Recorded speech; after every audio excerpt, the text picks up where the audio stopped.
Lewis here, All and my man right. Alvin from Max Your Journey.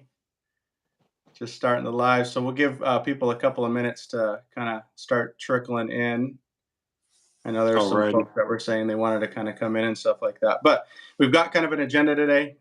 We've got some questions and stuff that we definitely want to ask, and we're going to just kind of go through and more or less just be conversational, and not really talk at people, but we want to keep the comments and the chat open for folks that want to come in and just ask whatever questions that you have. Doing TikTok lives, it's great. You've always got like one or two people that are asking really good questions.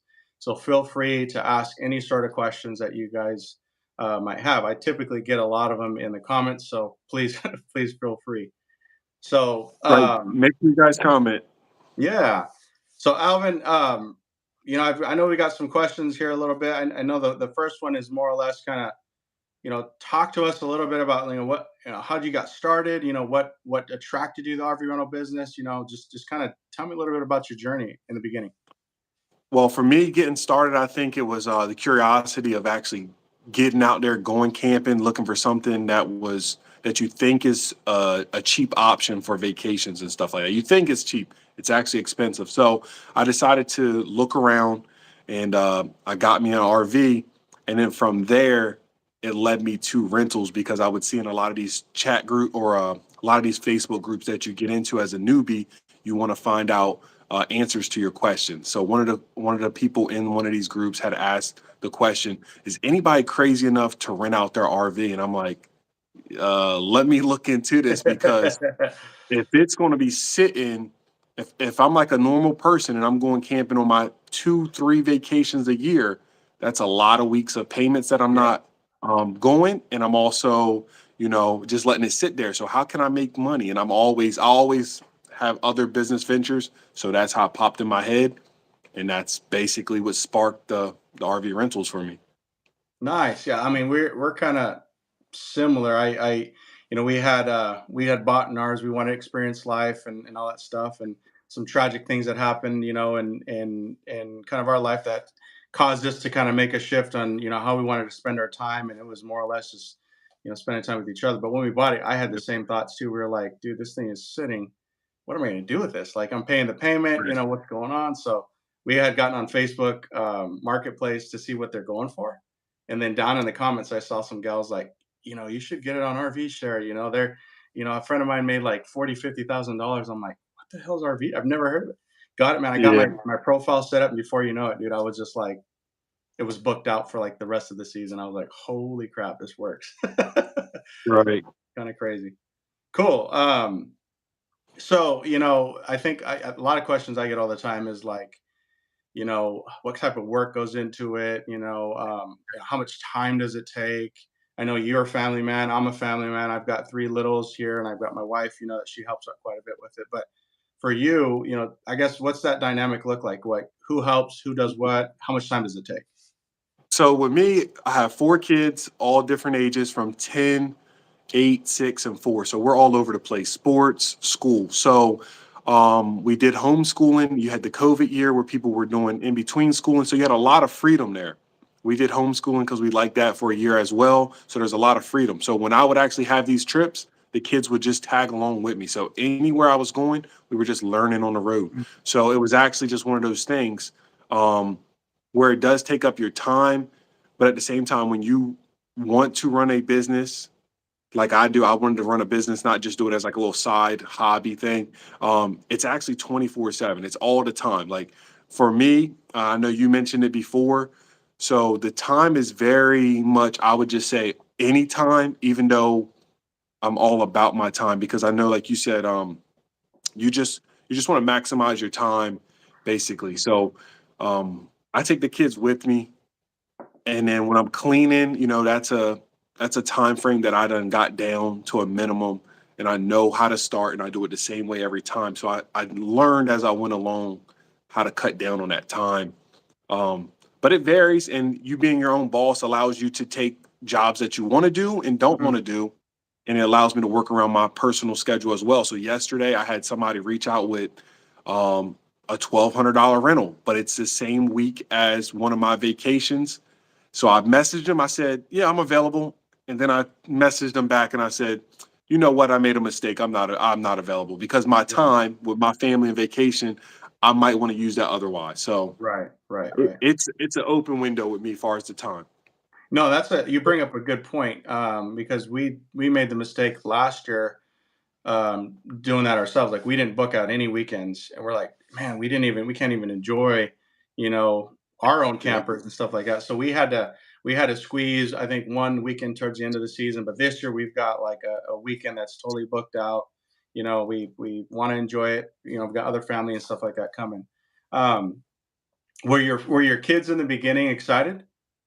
Oh, absolutely. So, you come home and you got another question down here, like which one was my first one, which is the next one. So let Right. me just roll into that question. Yeah. It's like, what was my first RV? It was a 2013 Surveyor Select. I Okay. think it's a 289 QB, has a mini slide. So it's Okay. not the full slide. And as a newbie, you're like, I just want to get one. I don't care if it has no slides. I don't know. I know people keep saying you're going to want more space later on, but I really Right. just want an RV. So I met them Right. in the middle. I got a mini slide. And when I come home with that, it has the bunks in the back. Three kids at the time, they absolutely loved it. They got inside, they loved it. It's an older one, so I started off renting a older camper, not a brand new one. So I was Oh, like, really? okay, Okay. if this gets messed up, I can learn from it. And Yeah. my first rental that went out was for like $250, and it might have been 3 days, and it was almost towards the end of that year. And then the guy came back a year later and asked to rent it again, and I had decided to take it more serious, Hmm. and he wanted to do a cash deal, and I said absolutely not. So, and we Yeah. will answer the comments, guys. We see the comments coming in. We're just going Yeah. through a couple questions. Yeah. That's a So they good that's loved it. a that's a good point too. Yeah, I've had people ask, do older ones sell? I always get different opinions, I guess it all depends. I had an older one in the beginning. We had a 2014. I guess, consider that older. I don't know, but it didn't seem to rent as well as my 2021. But then I talked to a guy who's got, he's got like, no, he's got 27 units. They have a little town in the area that I live in that's kind of on lock, and he said, yeah, they're 2007s and 2008s rent every summer, all throughout the summer. So that's another point, that might answer some questions on here. Yeah, but let's take a quick pause. I do see a couple of questions here. So I see Discovery Luxury Homes Magazine. We take RVs from other states in your consignment business. I personally have one from Oregon, and I've got a fifth wheel I'm going to be picking up all the way down in Sacramento. The guy was building a house. His house got completed. Now he doesn't even go camping, doesn't even use it. So I told him I get back to him, but yeah, I mean, I'm more than willing to do that. For us, it'd be worth it to go drive down there, pick it up, bring it back, and he's gonna allow us to keep it there. So, and then the other one. So, do you have anything like that, Alvin? I'm on the East Coast, and I'm in Delaware. I do Maryland, Virginia. I'll go up to PA.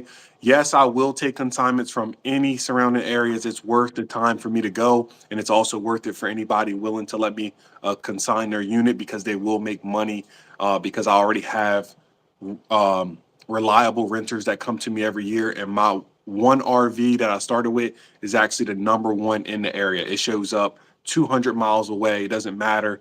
So I currently don't have any consignments. I'm looking for consignments in that area. So I'm trying to learn from you, and that's why we're here. I do Awesome. have multiple units though, but I don't have consignment units. But I'm willing to Okay. take them. Okay. Let's see here. It's also Discovery Luxury said it's a 2023 bunkhouse. Yeah, I mean, depending on, I guess, whoever's closer. Yeah, we'll have to talk. I guess we can talk offline. You can find my email address, or you can go to our website. You can call me directly. I'm pretty open about my phone number and stuff like that. So I have lots of people that reach out to me quite a bit. And links will Willie, be in the description, guys. yeah. Willie Page, how do you scale up? Um, it's a great question. So there's multiple ways. I created a video on it. You guys can check it out. It's gosh, I forget the name of it here. It is called. You remember? I think like how to grow your business or how to expand. It's a newer video that you had, I Yeah, it's think. a newer video. Sorry guys, I forget the name of it. I can look it up real quick. But anyway, there's a video I've got. It's within our channel, and I talk about how we came, kind of our experience and how we came about getting consignments. The first one was just a friend and family.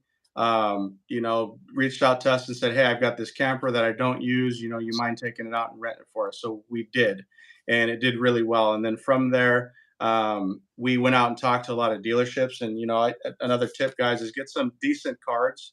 I got some business cards here. I went and passed out a lot of the dealerships, and almost every single one of them said, "Oh my gosh, we get people all the time asking if we'd be willing to rent it out from." Literally, I got a call yesterday on our way to my sister's birthday party, and he wants to let us. He's got a 2022 brand new, he barely uses, and it's a bunkhouse. And he's like, "Yeah, I'd be willing to hand it over to you." So I got to give him a call. But that came from a dealership, and that'll be our second co-assignment that we've got. So, and then Facebook Marketplace. Yeah, I know there's some rules. I've recently read that you can't do a lot of spamming or soliciting when it comes to, like, campers and stuff like that. But it's definitely an option if you know some of these people that are selling them. The other thing that we did was just friends and family. I think that was the biggest thing, is worked on referrals. I said, "Hey, if you know anybody who's got one," we were able to gain 136 foot from a friend, and a friend that knew a friend. And then while we're out and about, having stuff on your trucks, having stuff on your delivery things. We've got another fifth we're picking up, because we were picking one of our rentals up. The gal was sitting next to us in her campsite, and she's like, "What do you guys do? I see this stuff on your trucks." And one thing led to another. I met with her and her husband. We had a conversation about it. And now we're going to have, going into next season, we'll have about 15 units so far. um, and then, as a business owner, like Alvin alluded to, is just make people aware that you exist in this place, in this Yeah, space, right? And let people know. And absolutely. yeah, and the more and more people that talk, it's going to build, and people will start. I've got another friend of mine who, we're at their party, and they have 3 Airstreams they're willing to potentially let us take over. And they've had a business for years, and now they just want to retire. So just talk about it, man. It's having a business means that you're like you said, you're on 24/7, right? Yeah, and for me, guys, I'm fairly young, but I have a rental property. I could borrow that equity from that property, and I could probably go out and get 4 more units right now. It's just depending on the market where you're at, the position you're in. I do a lot of stuff, so I have the RV rental stuff, but I do social media stuff where I'm always letting people know, because even though they follow me for so long, they might miss that episode, they might miss this video. I just say, hey, I'm in the RV rental business. This is what I do. Everybody in my local area, they know me as the RV guy, and they always check on me. And I don't have 15 units. I have 2 very good units that like I said, one is absolutely number one without a doubt. The other one is newer. And when they reach out to me about that older one, that's a 2020, I automatically push them off to the 2022. They see it, Mm. they fall in love with it because it's cosmetically beautiful. Now the other one is going to serve the purpose and always bring people in. So I'm to the point where I need to scale up. So I'm looking to help others Yeah, with the consignments, but also if a deal comes along, I'm willing to maybe buy me one outright. Um, and I would say this with the older units, he mentioned the 2007s. Now, a lot of these platforms that we use, if it's not your personal one, they won't insure them if they're a lot older. So you want to make yeah. sure you're not getting too many 2007s. I try to look for, 2012s, a little bit newer, at least 2010s or newer, because I look at it as a 10-year window. That's a good point. Yeah, good point. Ezekiel Barrera had a question. Should I finance with an LLC? So I had this same question in the beginning, and I asked my accountant, and what he told me was, it doesn't matter. So if you own the business and you put it under the LLC, you're going to have a higher interest rate. There's going to be a lot more paperwork when it comes to buying it at the dealership. Okay. But as far as the taxable income that or the deduction that it can come up, it's all the same. It's all the same. So we did not. We bought. Let's That's a see. good point. That's a Yeah, good point. I we like that bought you a. brought that up Yeah. because I don't have an LLC that my units are actually under because my tax lady said the same thing. That profit I make counts the same as my career job. So I have an LLC that I use for business credit cards and stuff like that to help me scale.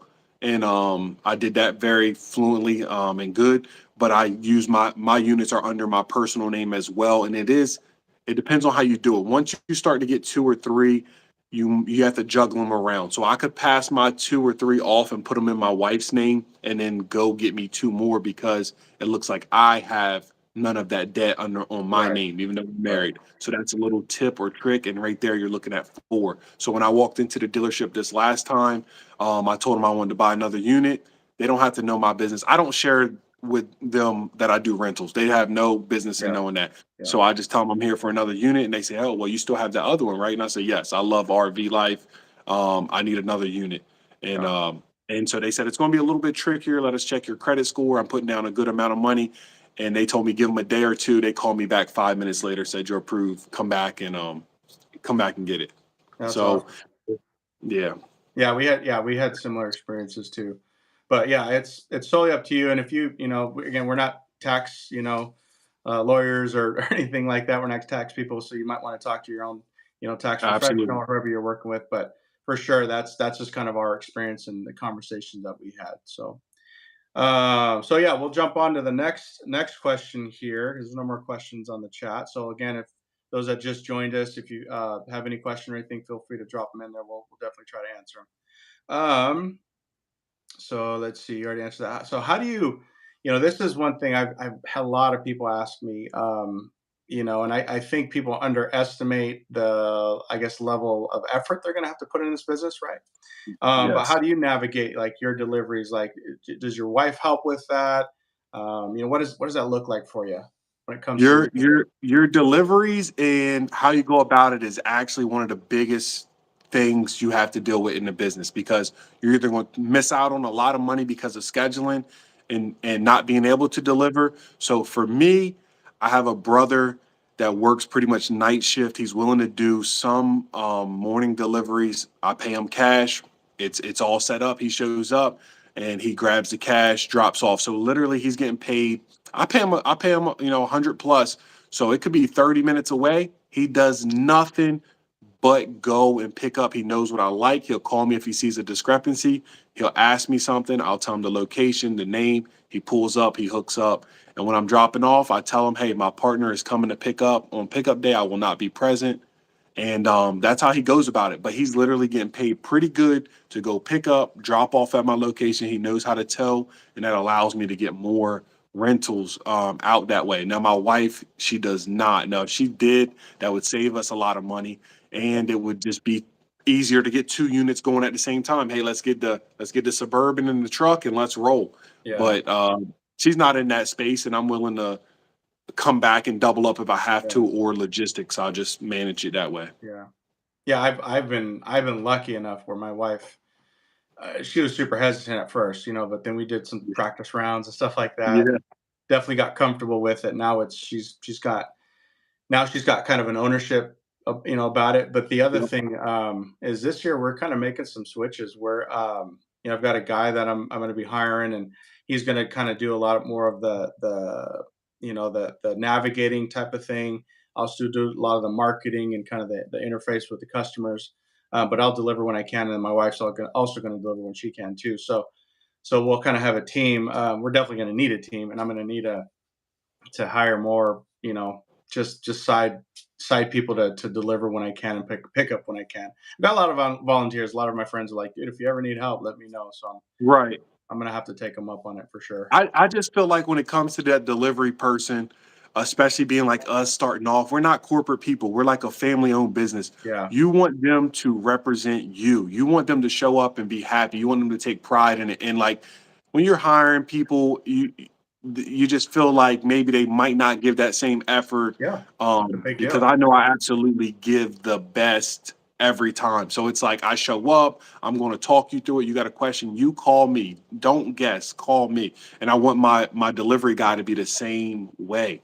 If you have any questions, ask him. So for you, you're in that space where it becomes a big thing where you got to let a lot of that trust go to them Right. and pick the right guys. But hopefully, they hold up the standards you set out for.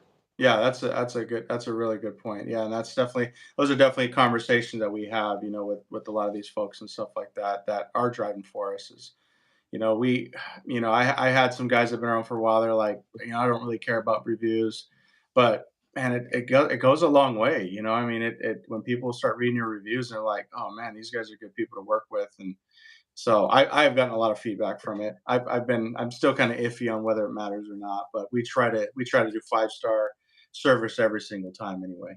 So And I got a big tip, guys. If you stick around to the end, I got a big tip that'll help you out after we get on these questions that'll help push those units in year one. I got you covered. awesome, appreciate that, man. We had a couple questions come through. So let's see, what RV class should one start with? Do you want to take this one? Yeah. Now, this one, it depends on where you're at. And the way to find out what you should start with is probably going RV Share or whatever platform is big in your area. Some people use Outdoorsy, some people in Canada use RV Easy, but you want to go on there and look at the units that you're thinking about buying and see how well they priced out, and then look at the reviews they get. If they got one or two reviews and it's a 2017, then maybe it's not so hot. But if you see my 2020 model and I got 50 reviews or 80, you're going to be like, that one must be doing good or he's Yeah. doing something good. I think I'll stick with that. So in my area, a motorhome or a camper van, like class A's, B's, and C's, aren't as hot as a travel trailer because we don't have those destinations that you would go touring through. Like I found like a lot of people probably say Arizona, you can drive out to the Grand Canyon, you can go on excursions where we're in like a beach resort area where it's more, you go to these nice areas and that's where you're staying at. So I usually have towables on my end. Nice, nice. Yeah, and I 100% agree. It's all dependent on your area. For me, we're in we're right next to like 23, 25 miles from the Gorge Amphitheater, which is a huge concert venue so for us, we've got packs of people coming in and they're wanting to split the cost, right, on a bunkhouse, right? So for us, it's always been a bunkhouse that sleeps anywhere from like 6 to 8. And I guess that answers another question you have here. How do you feel about festivals with a lot of drinking as relate to possible damage to the rig? For Good us, payout. yeah, it's a good payout. You can charge a good amount of deposit. You can also charge, for delivery, depending on how much of a bear it is to actually get these units in them. Because sometimes you're going to wait anywhere from 2 to 3 hours in line because there's thousands of people trying to get in there, right?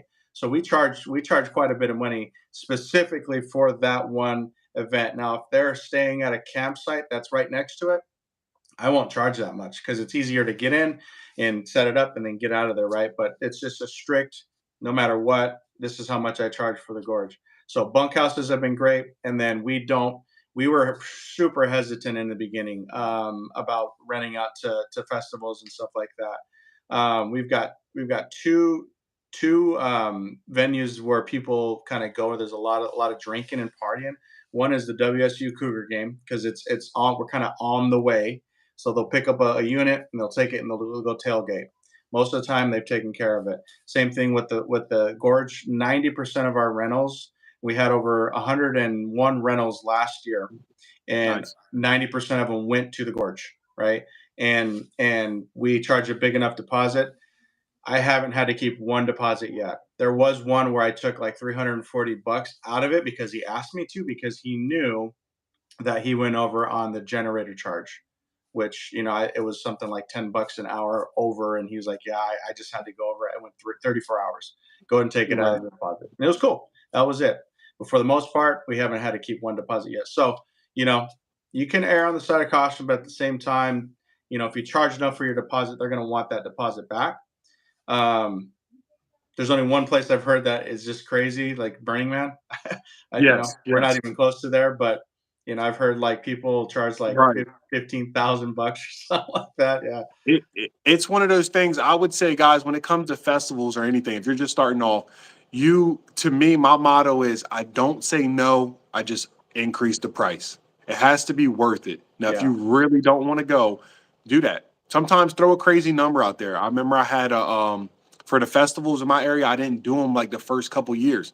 When I finally did them, both RVs went out, and I made the most money I ever did in a 4 day span, which is like I made like over $3,000 for 4 days. And they were with great rentals. One was going to the event, and one was actually servicing people at the event, the celebrities. So we also have NASCAR in the area, stuff like that. So these are areas where you might have heard they get a little crazy, but you gotta be willing to at least give it a chance, Yeah. and you do that by increasing your price. You find quality renters, Yep. and like he was saying, like if you have it set cheap, you're going to get these young kids that are like, oh, we can just throw a couple bucks together. If it's a little bit pricier, they might say, okay, yes, it is, $1,500, but if we all put in $400, we still can go. So it's not going to turn them away. They're Yeah. just going to break it up, but you also get a higher quality renter when it comes to these festivals and events. Yeah. So Yeah. that's where Yeah. you make your time worth it. I also had a weekend trip before. I remember like a Friday, Saturday, Sunday, far away. I didn't want to do it. Doubled my delivery fee and increased it, and they still booked it, and they had an awesome time. So they won, and I won at the same time. My time was Yeah. worth it. That's good. Well, yeah, good point, man. All right, let's jump on the next question. I don't see any more questions there. What do you supply in your units? We get this question a lot. What do you supply for your renters? I'm sure me and you probably have a lot of similarities. For me, I supply a Blackstone. I supply the tanks that go with my Blackstone. Even though the camper has the quick connect and it has the tanks up front, I don't charge for propane either. So you get propane tanks for free. You get Blackstone griddle. You get the supplies, plastic utensils. You also get the RV toilet paper, toilet drop-ins, a Roku stick, tables, like a foldable table, that extra space to cook on or put supplies on. Yeah. I supply about 2 to about 5 chairs if you need them. Um, I also have like maybe other little odds and ends inside to pass through, like a fan or Mhm. just little tips that I picked up along the way, or other renters have left them and say, hey, you can keep that. We don't need that box fan or those outside lights or extension cords or coax cable. So what comes with the Roku stick, you need a coax cable to hook up for the power. I Right. have that included. Right. Um, Linens, I charge extra, but those are the things I do. Supplies, the outdoor rug, um, all your basic necessities. I want to supply them. That way, your trip is pretty much easy. You're not showing up with the wrong toilet paper, Mm. clogging the toilet, stuff like that. So I Yeah. supply all the basic needs. That's a yeah. Coffee I think pot too. we're pretty similar. We're pretty similar there. And for us, it just drove my wife crazy to have to go through a checklist and go, did we get that? Did we remember that? So we kind of made a decision early on to just be like, we're gonna supply everything they're gonna need, because we don't want to ever, have anybody call us and say, man, you didn't pack the towels and my kids need to get dry, just stuff like that. So Oh, for okay. So, oh, you got towels and all that. yeah, Okay. towels, We linens, don't. We don't. yeah, TP, all that stuff. So our whole thing when we tell renters is that all you need to bring is your food and your clothes, and that's it. We'll supply everything you're gonna need, right? And it's not that expensive, when you kind of really break it down. It's not that expensive, and expenses are good anyway in a business where you're making decent Right. money. You need them. Speaking of expenses, as you go through another question, they're more or less a concern. I have debt to pay, and I'm just worried about it falling through, and I end up stuck with an RV. I have a family to provide. Yeah, it is. It can be any sort of business risk is that it's a risk, right? Um, my my mindset around this, because I did have that risk in the beginning when I started wanting to take on more units, right? I said, oh, geez, am I going to get another one and then have another payment and certain things like that? This is just my experience and my opinion, Ezekiel. So take it for what it's worth. I um, I knew that worst thing, I could rent that sucker out for at least the payment per month. I could set it up at my house. I could have some farm worker that comes here, 6 months, 9 months out of the year, and I can rent that sucker out for at least the payment, right? So that kind of put me at a place where I was like, okay, that's okay. If I absolutely need to do that, I'll do that, right? The Yep. other thing was, I know it's kind of a hot market and it's kind of slowed down a little bit right now, but I could probably resell the sucker if I needed to. I could just jump back on Facebook Marketplace if it's not getting rented, and I can resell it, right? So those are kind of the mindset that I have, and I still hold that today. We've got three that are under loan. I'm getting ready to pay one of them off, so we'll only have two. But at the same time, it's just like you can rent them out if it's not renting them out to campers and stuff like that. You can put it somewhere and just rent that sucker. You can find a camp spot that allows year-round renters, and you can include that rental spot plus a monthly rental to cover the payment, and you can still cover it that way, right? So that's just kind of where I was coming from. Yep. You got any thoughts on Now, that? now with I want to go back to the supplies. Like you supply linens, you supply towels, you supply. Mhm. We do not supply that. So if you're watching, if you're looking, you could do it either way. Now I don't. Why don't I? Because when that rental comes back and I have another one that needs to go out, either I have to wash that or store those linen somewhere. Also, if they say, oh, they were dirty, it's another complaint, is how I look at it. They're gonna say, well, those were dirty, they weren't up to my standard, they weren't up, that's not how I was.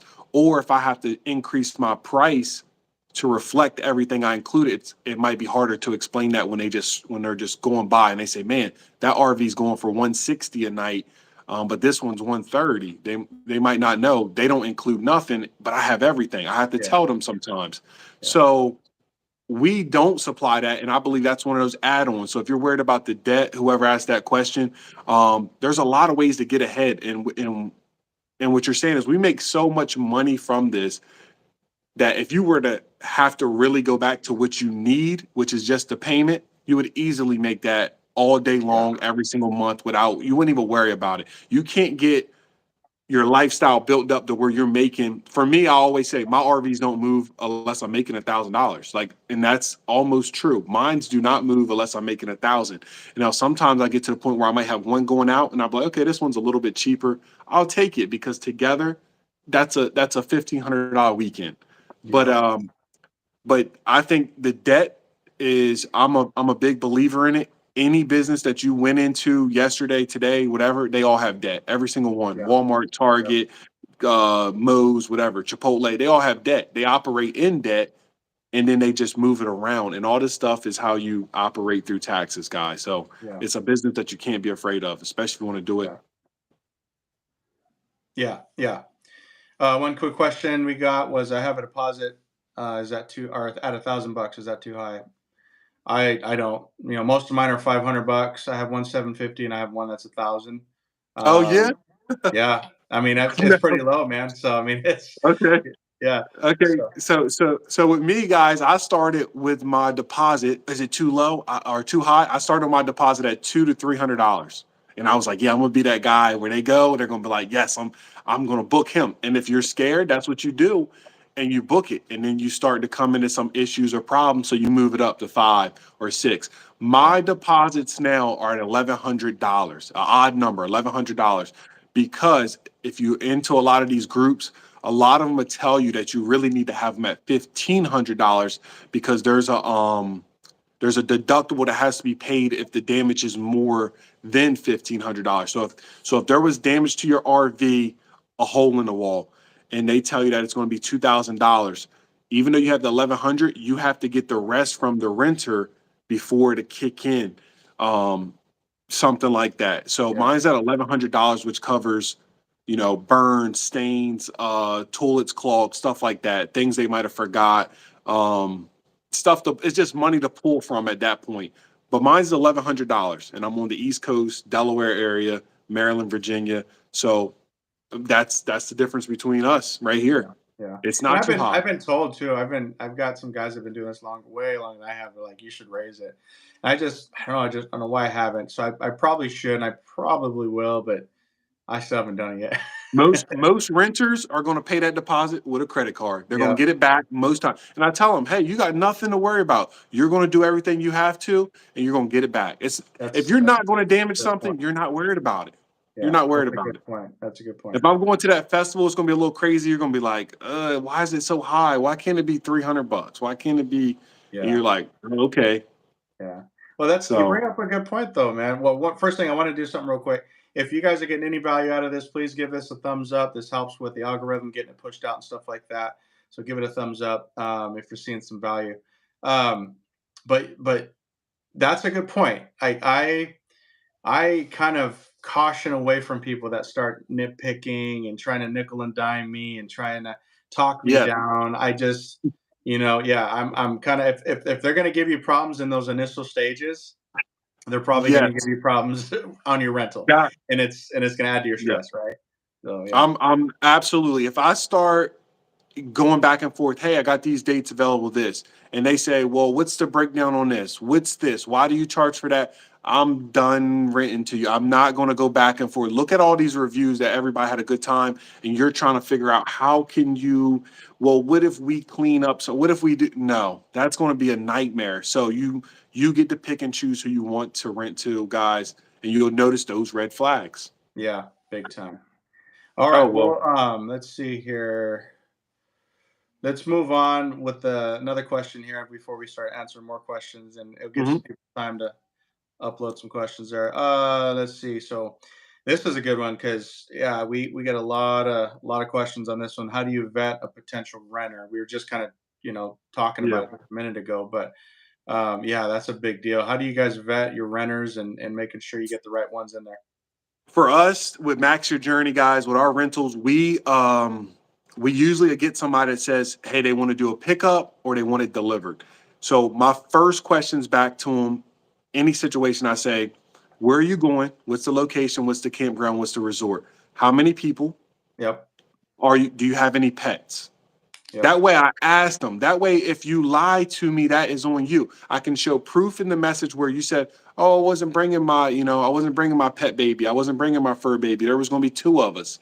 So when I show up and I say, well, remember I showed up and there was eight of you, or your family member clogged the toilet, or your dog ripped through it and you didn't put a dog down. I asked you those questions.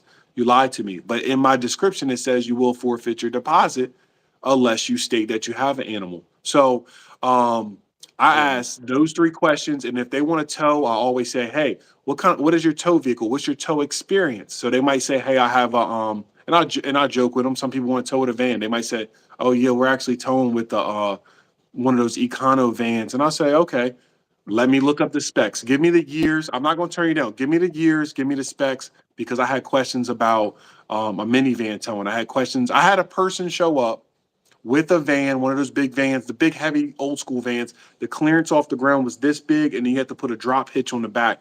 I looked at him. I told him it's not moving. The RVs you just drove all the way here. It's not moving. What I can do is I can deliver it first thing in the morning because I have to go to work. Yeah. And I asked them beforehand. I said, "What are you picking up with?" They said, "Maybe the truck, maybe the van. We don't know yet." Mm. So when they showed up, they only showed up with the van. So I said, tomorrow I can deliver, and I'm gonna have to charge a delivery fee. And no, you cannot sleep in my driveway. Yes, they asked, could they sleep in the driveway? If you're not ready for that kind of stuff, they asked, could the family? I said, no. I said, you guys might be in my pool by the time I get back. I said, no, I'm sorry. I'll drop off at 6 a.m. I'll do that for you. I'll wake up at 5 a.m., 6 a.m. and drop off at that campground. I'm gonna have to charge you delivery fee. I'm gonna have to charge that nightly rate because you did book it. If you were to book that hotel and you don't show up that night, guess what? That's your room. You You'll still pay got for it. charged for it. Yep. I run a business. So you Yeah. got to be honest with them and just run a business, guys. Yeah. If that's what you want to do. That's So that's that's my steps. I don't know what you do, but Yeah, that's um, spot on. I mean, we ask a lot of those similar questions. I start the less they answer, I get real fishy, and everybody. It's really funny because 90%, like I said, 90% of our rentals are to the gourds, but it's a lot of these folks. They'll reach out and they won't tell me they want to take it to a concert. They'll put like the town it's going in and stuff like that. I'm yeah, like, so what concert you going to? And then they're like, right, oh, okay. I'm like, I'm totally cool with it. Just let me know what campground you're going to be at. That's the information I need. So once we get right, past all that, it's fine. And then one of the things that I do is I set my age limit to 25 and above. right, So if they're 25 and above, they can rent my unit, right? So that's one way that kind of weeds some of those other folks out. I've had some people that were 18. I had their mom rent it for them, but her mom vouched for her and gave me, an right. extra, whatever. And I was like, okay, that's fine. but good people. They took care of it. As long as you just communicate, I mean, right? I mean, that's the biggest thing. As long as Right. you communicate with me, man, let's have a conversation about this. You don't, once you start hiding stuff, it just, I don't want to rent to somebody like that, you know? So anyway, Exactly. yeah. We had one question on, I guess, on charges, huh? What is your dump charge? Mine's only 25 bucks. We live fairly close, and then we have a dump here at our house, so we have the ability to dump. So it's not super hard, but it is a kind of a nuisance for us. So we charge 25 bucks. That's it. Hey, that's a great question. He charges 25 bucks. I'm going to tell you how to get rich with RV rentals. Uh, I charge, hey, if I go to state park, $10. If I'm my dump fee is actually it was 75. I think this year I bumped it up to $100. Okay. $100. That's what I charge, 75. Nobody's questioning it because nobody wants to be the septic guy. Nobody wants to if they knew what goes on, you don't want to be that guy. And Right. I have stories. I've been doing it for years now. I'm not scaled up like you are, but I've been doing it for years. And once they clog that toilet, you're working you're doing a whole nother business. So yes, I'm at $75. So if they go to a campground festival, dump fee is put on there. Because I might have to back flush it 2 or 3 times. They might have put something down there, even though I tell them not to, even though I provide the toilet paper. Um, it could be a weekend trip, and I'll leave them with 8 rolls, and I come back. There's none of them. I'm hoping they stole them rather than used them. But um, I charge 75 to 100, guys, so you can make money with the add-ons. Yeah. No, That's my thing. that's a good point. You know, and again, this is all like I'm learning too, because this is all great stuff for me to learn. And you know, more and more folks that I talk to that been around longer than I have, I mean, they have great wisdom and feedback for me that helps me make money. That's how we went from that first, you know, beginning, you know, 6 months, and then we started going, man, we could probably make more money in a lot of these different areas, and that's what really got me thinking about those add-ons, which I created a video on add-ons and stuff like that, and how Yep. we basically turned, you know, one set amount of money that we would normally make, and we started making 200 to 300 to 400 bucks in some cases more per weekend per unit. So, um, Zico, yeah, this will be rewatchable. Yeah, I'll have it on my channel and stuff like that too. You can go back Yep. and watch it. All right, so let's keep moving on here. How do you do? So, do you do any marketing? That's a big question. You know, yeah, I've got a lot to say on this, but I'd love to hear your R- feedback on that. Right. You're the man when it comes to this. Now, me, I'm more of I started on social medias and I built my community. So TikTok, Instagram, Facebook, I have a good size following with all three of these platforms. And that is free marketing, free word of mouth. And when I share something, most of my tribe members they'll reshare it for me or they'll put the word out. So Yeah, when it comes to rentals in the area, they'll put it out or local people I run into, they'll advertise for me. I might run some post and then I might boost them up on Facebook, which is a great source for your local area. You can pinpoint it, do demographics on it. I don't have a personal web page and I don't have all the business cards and stuff like that because I'm not to the point where I'm going out looking like I'm at work. I don't want to rent to anybody I work with. That's where I'm at. I'm so booked that I don't need anybody around me just yet. I'm yeah, not to the point where I have vacancies and my price is pretty good. So it's like I just keep moving up a little bit until I find that little cushion. So this year it was a little step up, but I don't do as much marketing as I know you do because I watch your videos. So yeah. Yeah, and I think, you know, whatever works for folks. I mean, obviously you're booked out, so whatever you're doing is working, right? Obviously, yeah, for us, I kind of took that same approach. You know, you know what, just in any business. So, what's the maximum amount of effort that you can put in, and the lowest amount of costs, you know, to get those results, right? So for us, all the free, all the free sites, you know, any free site that you can think of. You know, we did a Facebook page, we did the TikToks, we did the Instagrams, you know, we YouTube for sure. We wanted to YouTube it. We wanted to use YouTube in the beginning, for a way to train and help our renters. Really, we wanted to create right, videos that was going to help them, you know, unhook and hook a sway bar system. You know, how to dump, you know, properly, certain things like that. That's what we wanted to use YouTube for. But it kind of grew into this different type of animal. You know, But and then the other ways was just, really kind of rolling up your sleeves and buying, when you buy the flyers and the business cards and certain things like that, it's just going to talk to people. I've worked 20 plus years in sales management, so I'm not afraid to talk to folks.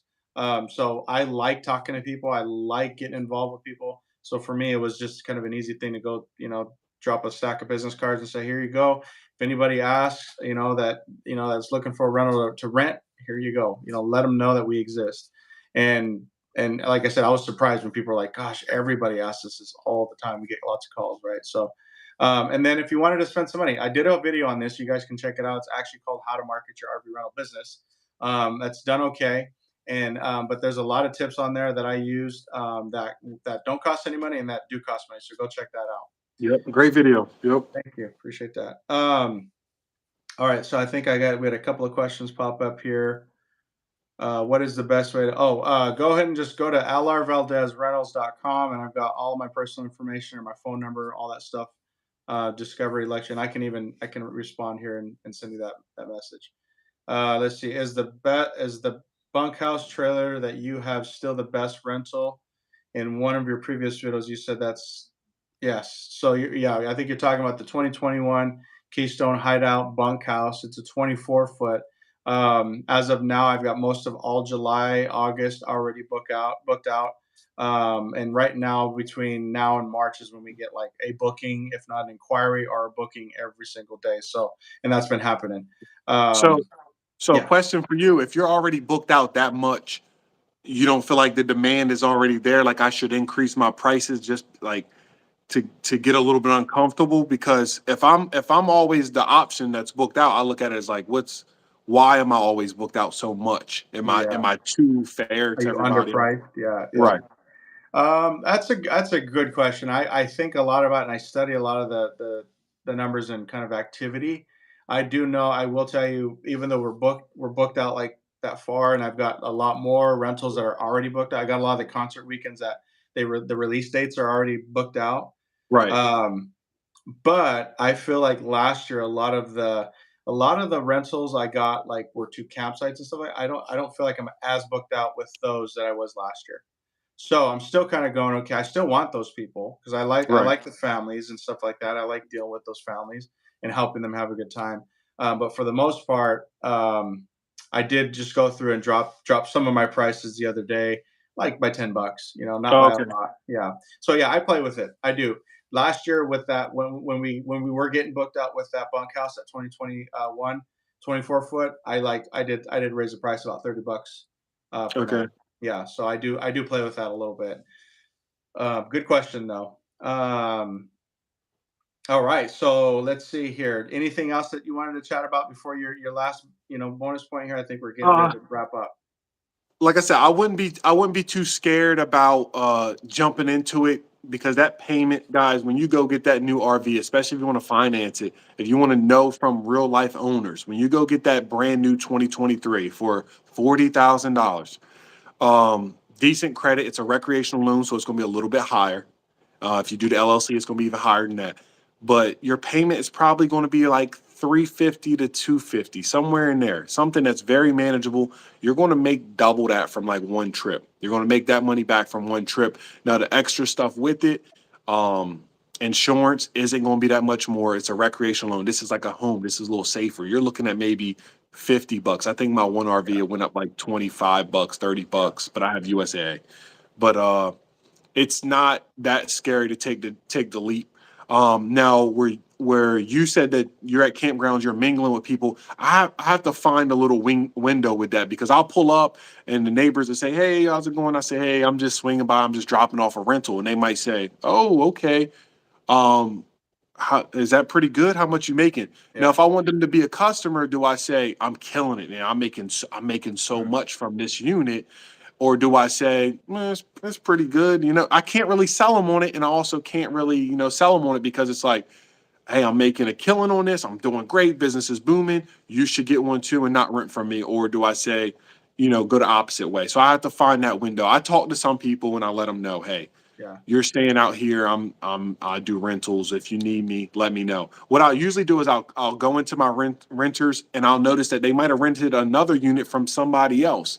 So I'll tell them, hey, make sure next time you reach out, I have multiple units and I can get you covered for both. They might have just had two different families book them. They might have Yeah. might not know that owners on these platforms, they have more than one unit. So I'll put Yeah. it in my description. And a little tip, guys, if you're on these platforms, some of them, this isn't a big tip, this is just a little tip. If you modify your title, like the title, like it says 2023 me Sunset Trails. What I do is I go in there for those little characters, I put number one rated 2023 Hmm. Sunset Trail. That's good. The number, Yeah. and I didn't have a renter say, hey, it says number one. Now it might have the number one reviews, and it might show up everywhere. But I'll also put in the title as if I can fit it in there, number one rated. So they'll say, Yeah. it's one of those catch things. Like if Yeah. this is the number one, I want it. It's available. Yeah. So That's a good point. Yeah. I've got one that, well, that 2020 124 foot. It's top rated. I should put that in my yep. script. That's a good point.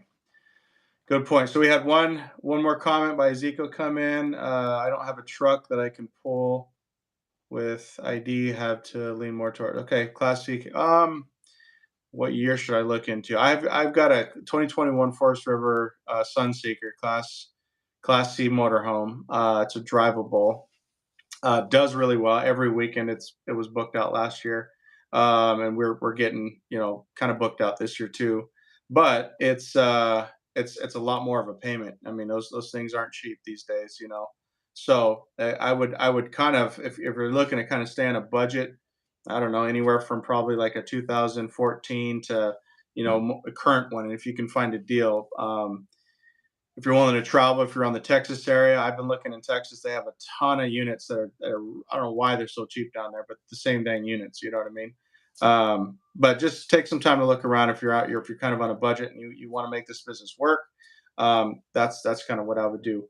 And then the other thing too, man. I know we touched on it earlier is try to come up with some consignments. That's going to be a good way to kind of get your business started.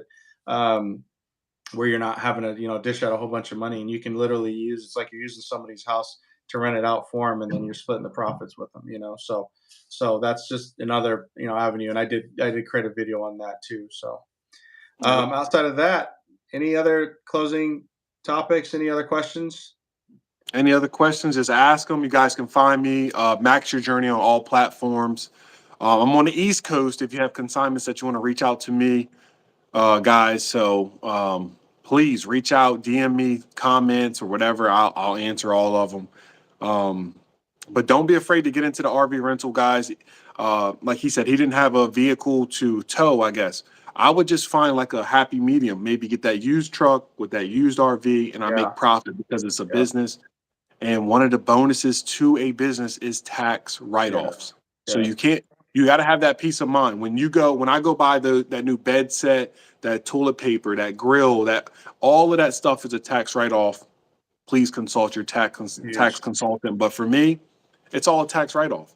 Yeah, huge deal. So, all right, well, we'll close it out. A couple of things I'll notice. We're going to be doing a lot more of these. I've got another couple here in the Chattanooga, Tennessee area. I've got another gentleman here that locally. So we're going to be doing a lot of these interview type discussions about different perspectives from different RV rental business owners. So if that's you, feel free to reach out to me. I'd love to have you kind of on the show. But but we'll Yep. continue to have these, and then check us out on all of our social media. I mean, we got just about everything. The other thing I'll mention too is I've had a couple of paid consulting gigs that I've helped people kind of get started. So if that's you, I created a Patreon for that. That's something that you guys can go check out. I don't really have a lot of activity with it yet, but if you want to reach out to me just kind of on the side, that's totally cool too. But I have done a couple of paid consulting gigs on that. So, but outside of that, man, hope you guys enjoy this video. Give this a thumbs up. Feel free to share it out on all your platforms. And as I always end things with, happy camping. See you later. All right, guys. Thanks, Alvin. Bye. Bye.